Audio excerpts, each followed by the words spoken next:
अरे तुमसे एक काम भी ठीक से नहीं होता। मिश्रा जी के दोनों खेत डुबो दिए तुमने। अरे मालिक, पर हमने क्या किया? हम तो पूरी मेहनत से वहां खेती करते थे। अब कल रात को उधर बारिश हो गई तो उसमें हमारी क्या गलती मालिक? तुमने 10 खेत ऐसे ही बर्बाद खराब करवा दिए। किसी की सब्जियों में कीड़े पड़ जाते हैं, किसी के में फसल खराब निकलती, और एक की तो जमीन ही बंजर कर दी। पर इसमें हमारी क्या गलती है मालिक? अरे तो हमेशा वही क्यों गड़बड़ होती है जहां तुम काम कर रहे होते हो? बोलो। पता नहीं मालिक। पता नहीं? अरे मेरा भी सत्यानाश करवा रहे हो। मैंने ही गलती की जो तुम्हें काम पर रख लिया। सुनो, एक काम करो, तुम अब ये काम छोड़ दो। अरे ऐसा ना करो मालिक, हमारे पास वैसे ही पैसे बिल्कुल नहीं है। क्या मैंने ही सारी जिम्मेदारी ले रखी है? जाओ यहाँ से। मैंने कहा चलो जाओ यहाँ से। मैं तुम्हें काम पर नहीं रख सकता। चलो जाओ।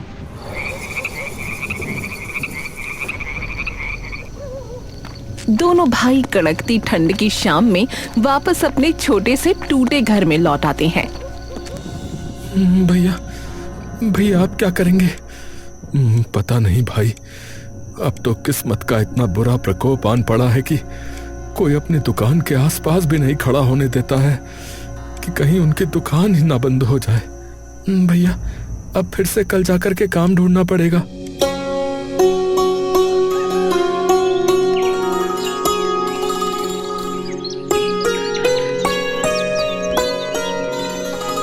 अगले दिन ही महेश और जितेश काम ढूंढने निकल जाते हैं। तभी उन्हें दिखता है कि पास में एक नया घर बन रहा है जहां पर एक ठेकेदार बैठा है। महेश और जितेश तुरंत उसके पास चले जाते हैं। मालिक नमस्कार। हाँ नमस्कार नमस्कार, बोलो। मालिक हम कुछ काम ढूंढ रहे थे, तो आपकी बड़ी कृपा होगी अगर कुछ आपके यहाँ काम मिल जाता तो। अच्छा तो ये बताओ, मजदूरी वगैरह कर लेते हो? मालिक हमने हर काम किया है, आप बिल्कुल चिंता ना करें, हम सब कर लेते हैं। चलो फिर, अभी बाकी मजदूर भी आने वाले होंगे कि तुम शुरू करो। ये जो ईंटें यहाँ पर रखी है ना, देख रहे हो, तो इनको जो है तोड़ना है। तो चलो तोड़ना शुरू करो फिर। अब जी मालिक, अभी शुरू करते हैं। हथौड़ी छेनी वगैरह कहाँ है? धन्यवाद आपका मालिक, धन्यवाद। महेश और जितेश जाकर काम करने लग जाते हैं। तभी एक मजदूर वहां आता है। अरे ओ लल्लन, अरे बाकी के मजदूर कहाँ है भैया? दिखाई नहीं दे रहे अभी तक। काफी टाइम हो गया, 9 बज गए।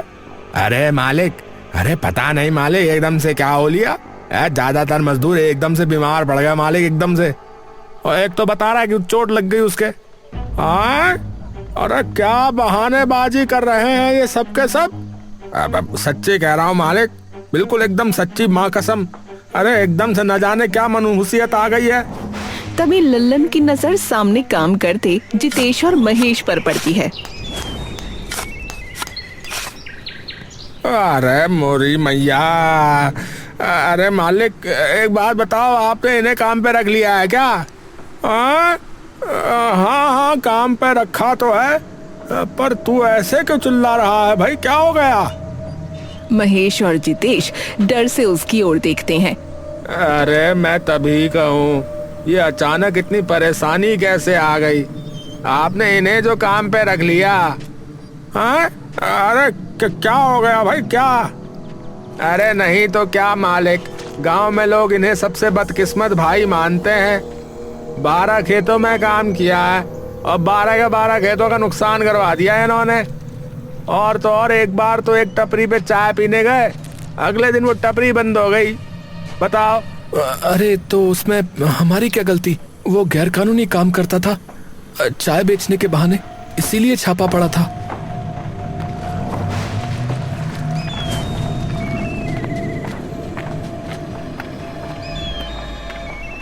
ओ भाई तुम निकलो, कहीं हमारे काम में भी परेशानी ना आ जाए। अरे पर मालिक बात तो सुनिए। अरे मैंने कह दिया भैया, है सामान यहाँ रखो और चुपचाप खिसक जाओ यहाँ से। चलो बता रहे। महेश और जितेश बदकिस्मती से वहाँ से भी निकाल दिए जाते हैं। वो पूरा दिन घूमते रहते हैं लेकिन उन्हें कहीं काम नहीं मिलता और थक हार कर वो अपने घर वापस लौट आते हैं।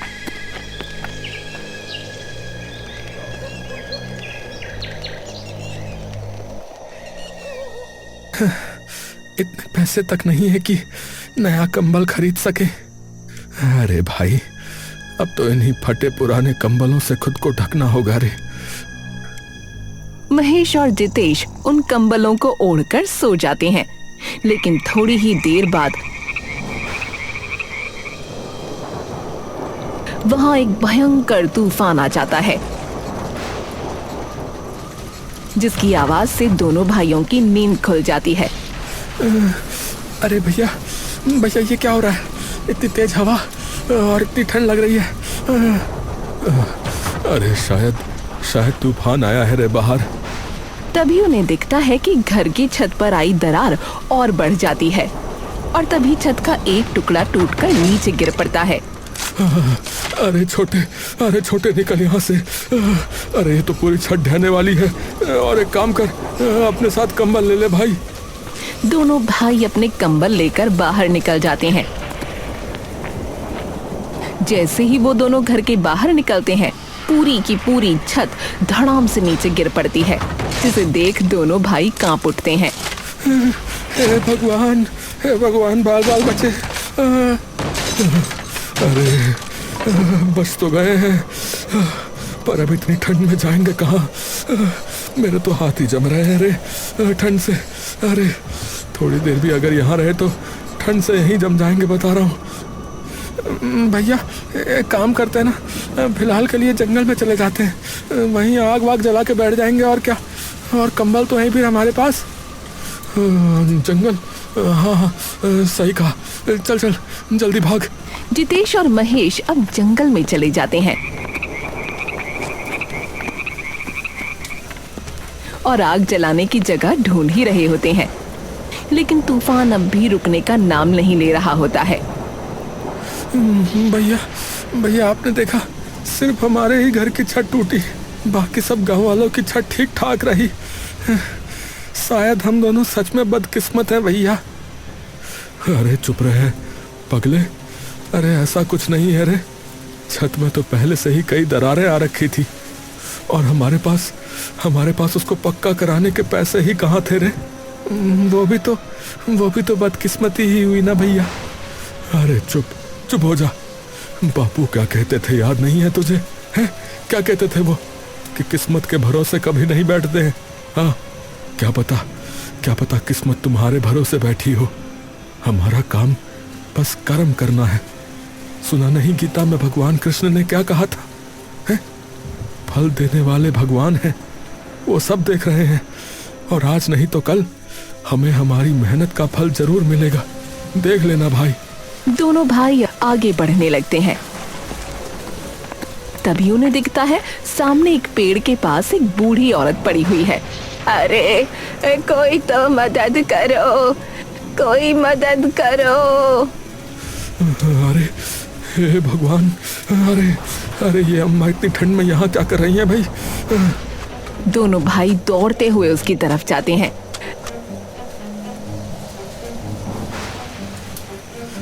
अरे अम्मा, अरे क्या हुआ? यहाँ क्या कर रही हो ऐसी आंधी और इतनी भयंकर ठंड में? अरे कुछ हो जाएगा। जितेश और महेश तुरंत उन्हें अपने कंबल से ढक देते हैं।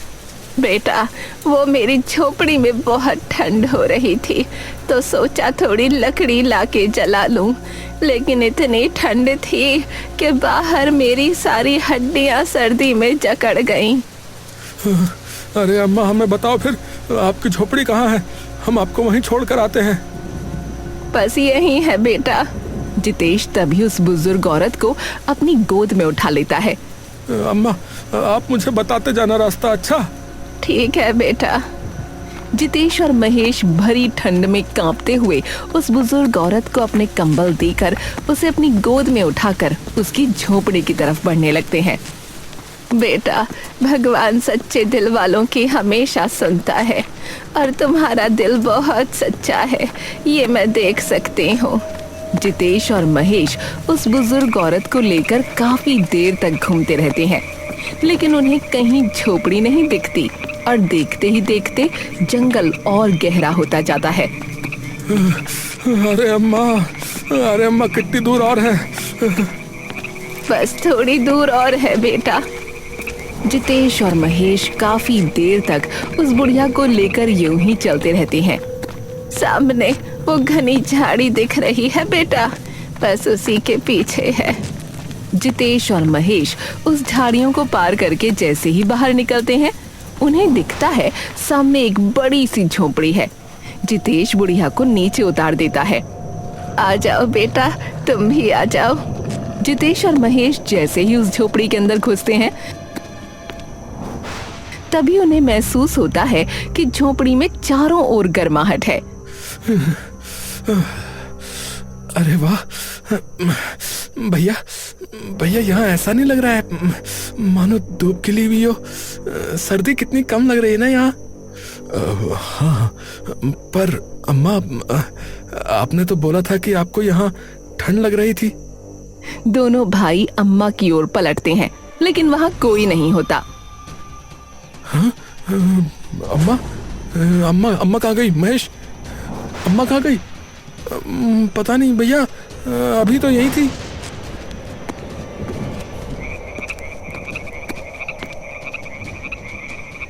दोनों भाई बाहर निकलकर देखते हैं, लेकिन आसपास बस अंधेरा होता है।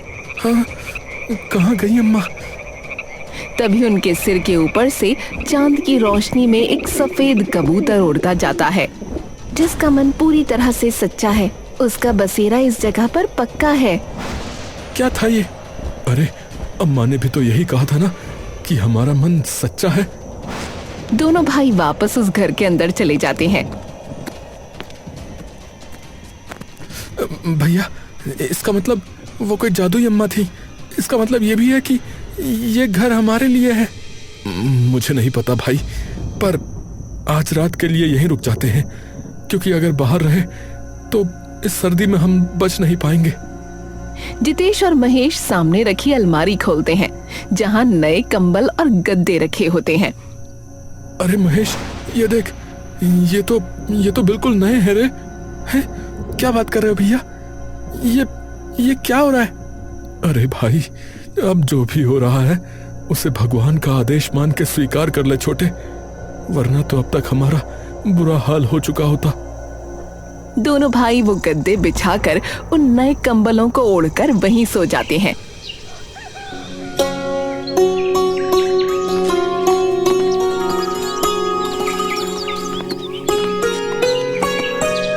दोनों भाई अगली सुबह उठकर बाहर निकलते हैं तो उन्हें दिखता है कि सामने एक बड़ा सा खाली खेत है। ये क्या है?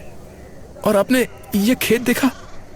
हाँ भाई, ये खेत है किसका? लेकिन महेश और जितेश जाकर उस खेत की मिट्टी छू कर देखते हैं। अरे भैया, जरा देखिए तो, इस खेत की मिट्टी भी कितनी उपजाऊ लगती है। अरे महेश, अपने जीवन में न कभी इस खेत को देखा और न ही कभी कुछ सुना ही इस खेत के बारे में कभी। तभी एक कौवा उड़ते हुए उनके सर के ऊपर से चिल्लाता हुआ आ जाता है।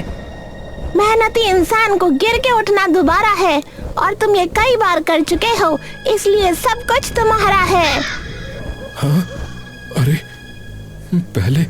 पहले सफेद कबूतर, फिर ये कौवा, ये पक्षी बोल कैसे पा रहे हैं? ये तो कोई जादुई जगह लगती है भाई। पर ये हमारे अलावा किसी और को क्यों नहीं दिखी? भैया, आपने ही तो कहा था कल कि ऊपर वाला सब देख रहा है, और आज नहीं तो कल हमें हमारी मेहनत का फल अवश्य मिलेगा। तो क्या पता यही हमारा फल हो भैया। जितेश कुछ देर के लिए चुपचाप उस खेत की तरफ देखता रहता है। यह शायद हमारे स्वर्गवासी माता पिता का आशीर्वाद हो। दोनों भाई एक दूसरे की तरफ देखकर मुस्कुराने लगते हैं। अरे भैया, हम अब इतने बड़े खेत को जोतेंगे कैसे? अरे वाह, हाथ में खेत आते ही मेहनत भूल गया। अरे भगवान ने सिर्फ मौका दिया है छोटे, पर इस मौके का फायदा हमें अपनी मेहनत से उठाना पड़ेगा ना। सही कहा भैया, बिल्कुल सही कहा। दोनों भाई उसी दिन से उस खेत में मेहनत करना शुरू कर देते हैं और हर दिन अपनी पूरी जान उस खेत में झोंक देते हैं। और देखते ही देखते उनकी मेहनत रंग लाने लगती है। वाह भैया, देखो पूरा खेत हरा भरा हो चुका है फसलों से। हाँ भाई, इतनी फसल उगी है कि इसे बेच दे तो 2 साल का खर्चा निकला है। हाँ भैया, सब भगवान की कृपा है भैया। कहाँ लोग हमें मनहूस कहते थे, और देखो ना, हमने अपना इतना बड़ा खेत खड़ा कर दिया। हारे छोटे, मन के जीते जीत है और मन के हारे हार। और कुछ सालों तक दोनों भाई यूं ही मेहनत से उस खेत में काम करते रहते हैं। देखते ही देखते अब उनके पास खूब सारे पैसे जमा हो जाते हैं। अरे वाह भैया वाह, तुम दोनों भाइयों ने कमाल कर दिया भैया। सबसे ज्यादा गेहूं और सब्जियां तुम्हारे खेत से आती हैं आजकल, और वो भी एकदम खरी खरी। हाँ, ये लो भैया अपने पैसे, गिन लेना। अच्छा, बड़ी गड्डी है। धन्यवाद भाई साहब। जितेश और महेश अपने पैसे लेकर वापस चले जाते हैं।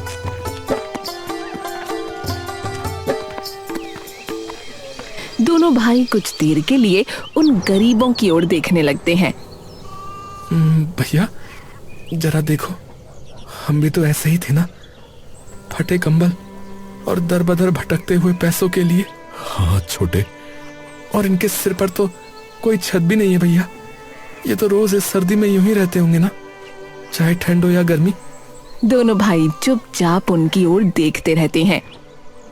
हाँ रे छोटे, जब हमें जरूरत थी तो भगवान ने हाथ खोल के हमारी सहायता की, तो अब हम इनके लिए क्यों नहीं कर सकते रे? पर भैया हम करेंगे क्या? एक काम करते हैं रे, इन गरीबों के लिए एक घर बनवाते हैं और इनका काम शुरू करवाएंगे। फिर महेश के चेहरे पर ये सुनते ही मुस्कान आ जाती है और अगले ही दिन दोनों भाई मिलकर अपनी मेहनत से कमाए पैसों से उन गरीबों के लिए घर बनवाना शुरू कर देते हैं। वो जो भी कमाते, दोनों उसमें से ज्यादातर पैसा उन गरीबों के घर बनाने या उनके खाने पीने में लगा देते हैं और देखते ही देखते वो घर भी बन जाते हैं। अरे बाबूजी, आप लोग हमारी जिंदगी में भगवान बन के आए हो बाबूजी। सच में आपने हमें रहने के लिए छत दी, हमें खाना दिया। अरे भगवान का बहुत बहुत धन्यवाद, आपका बहुत बहुत धन्यवाद। अरे हमने रहने के लिए छत दे दी, लेकिन अब अपनी किस्मत का मालिक आपको खुद बनना होगा और मेहनत करनी होगी, वरना आपके खाली पेट को हमेशा तो कोई और नहीं भरेगा ना। जी जी भैया जी, वो क्या है कि खाना पीना नहीं मिलता तो काफी कमजोरी है शरीर में। जैसे ही अब मैं थोड़ा ठीक महसूस करूंगा तो मैं बहुत मेहनत करूंगा भैया, और आप देखिएगा हम भी ऐसा ही घर बनवाएंगे एक दिन दूसरों के लिए। ये की ना बात भैया आपने। कुछ ही दिनों में गांव में चारों तरफ महेश और जितेश के चर्चे शुरू हो जाते हैं और दोनों भाइयों की ऐसी तरक्की से नुकसान उनके पुराने मालिक जमींदार करमचंद को होने लगता है।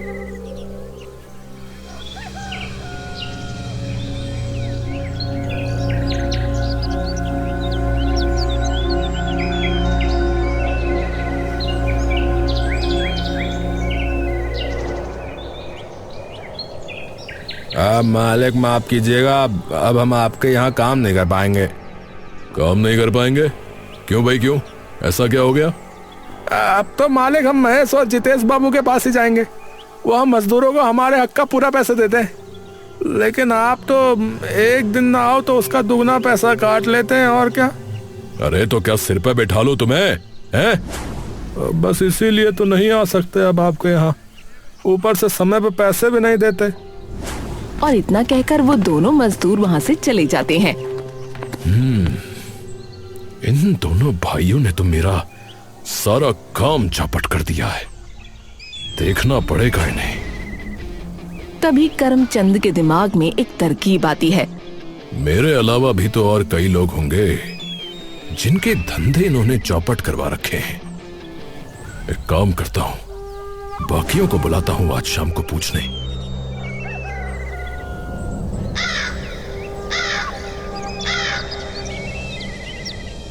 अरे भाइयों, अरे मैंने आप सबको यहां बात करने के लिए बुलाया है।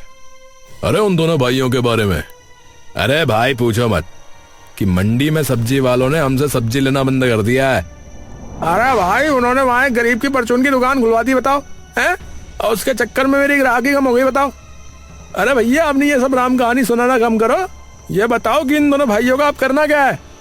अरे इनका जो सबसे बड़ा खेत है या जिसके बारे में सब बात करते रहते हैं, मैं तो कहता हूँ वहां चल के देखते हैं एक बार कि वहां ऐसा क्या उगा रहे हैं लोग जो डेली इनका माल बाजार में आता है। हाँ ये बात तुमने ठीक कही, तो चलो फिर अभी के अभी। पर यहाँ किसी को पता है उसके खेत के बारे में? अरे मेरे खेत में काम करता था वो, क्या नाम था उस लड़के का? पारस। वो वहीं काम करता है, तो एक काम करते हैं उससे चल के पूछते हैं, उसे पता होगा। सब लोग तुरंत पारस के घर चले जाते हैं।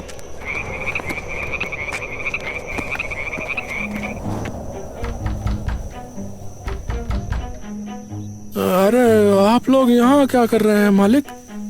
अरे भाई पारस, अरे सुनो भाई, अरे भाई वो जिनके यहाँ तुम काम करते हो उन दोनों के खेत वेत कहाँ है भाई? मैं नहीं बताऊंगा जमींदार जी, नहीं बताऊंगा। वो तुझसे प्यार से बात कर रहा है ना, तो बता दे, नहीं तो तेरी। अच्छा ठीक है, मैं बताता हूँ। पारस उन्हें उस खेत में ले जाता है।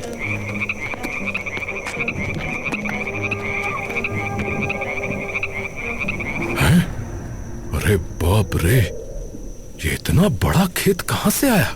अरे पता नहीं भैया। अरे मालिक काम तो करेंगे ही, यहाँ हमारी इज्जत जो होती है, उन्होंने पता नहीं कितने गरीबों को घर दिया है, कितनों के काम शुरू करवाए हैं, गांव के कितने ही लड़कों और लड़कियों को पढ़ाया है। जाओ तुम यहाँ से। पारस वहाँ से चला जाता है। ए भाई हमने तो कभी सुना भी नहीं था कि यहाँ कोई खेत भी है, और ये तो इतने गरीब थे। ए भैया तो फिर इन्होंने इतनी बड़ी जमीन खरीदी कैसे? है भाई कोई लॉटरी वॉटरी लग गई क्या इनकी? अरे क्या पता खरीदी ना हो।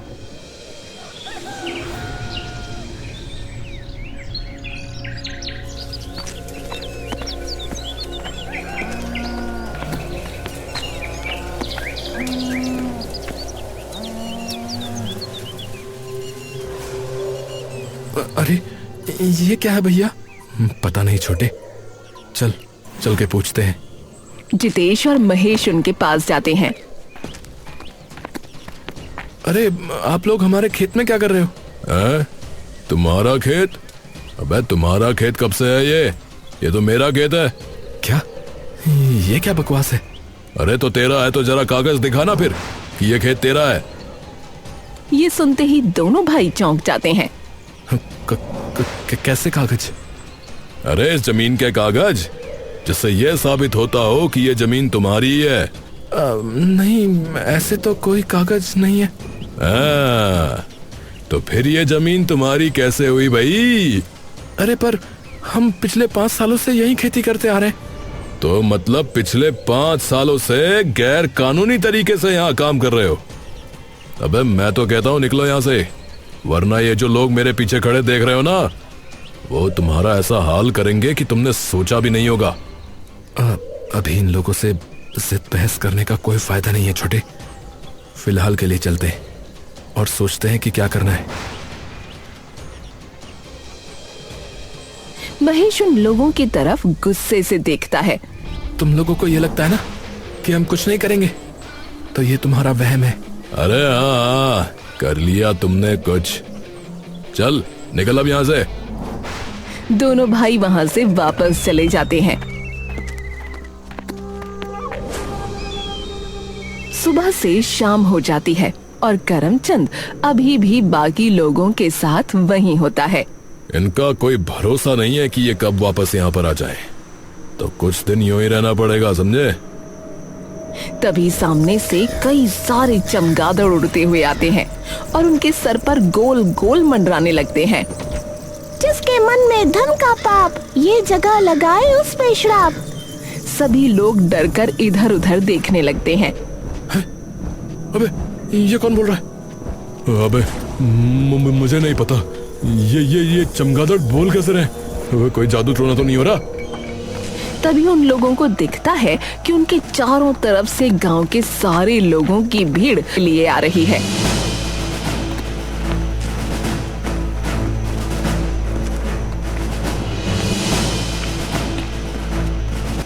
ए भाई कौन है भाई ये? तभी करमचंद को दिखता है कि महेश और जितेश भी सामने से आ रहे हैं। अरे ये सब क्या हो रहा है?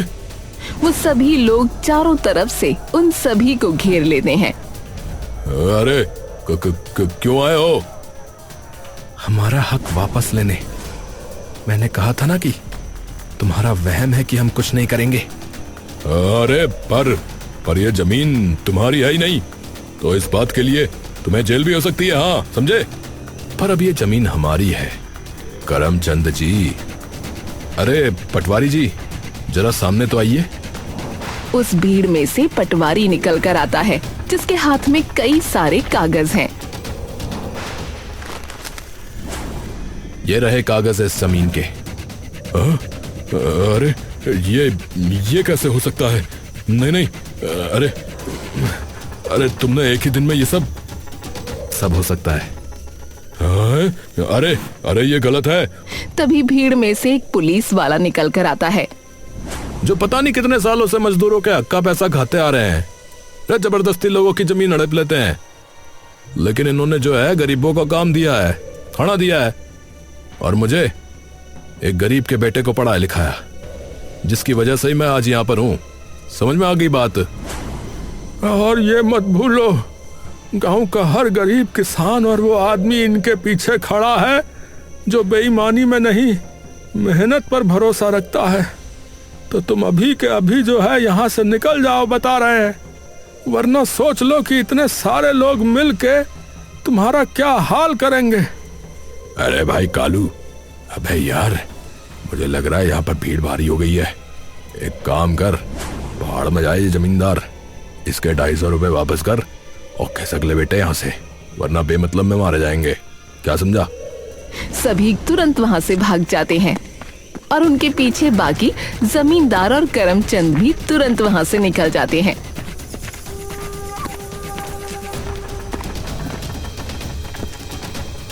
अरे आप लोग हमारे कर्ता धर्ता हैं, हमारे संकट मोचक हैं, तो एक बार फिर से आपका बहुत बहुत धन्यवाद भैया। अरे आप लोग मुझे धन्यवाद क्यों कर रहे हैं? आप लोग अभी भी नहीं समझे क्या? अरे हमने कुछ नहीं किया, ये सब तो आपने ही किया है। आप लोगों को हमने बस मौका दिया है, उस मौके को मेहनत करके आप लोगों ने भुनाया है। आप सभी लोग मेहनत करते हैं मेरे खेत में, अपने अपने कामों में, इसीलिए आपके पास ये सब है। हमारे इंस्पेक्टर साहब को ही देख लो, हमने तो बस उन्हें थोड़े पैसे दिए थे, बाकी दिन रात पढ़ाई लिखाई भागा दौड़ी वो तो इन्होंने ही की थी ना, इसीलिए ये इंस्पेक्टर बन पाए। और हमने भी तो मेहनत की, पता नहीं कितनी जगह से निकले, और जब हमें ये जगह मिली तब भी खूब मेहनत की, इसीलिए आज यहां तक पहुंच पाए। तो बस बात इतनी सी है मेरे भाइयों कि मेहनत का फल सदैव मीठा होता है, और आप सभी ने मेहनत की है, तो धन्यवाद आप लोग स्वयं का करो।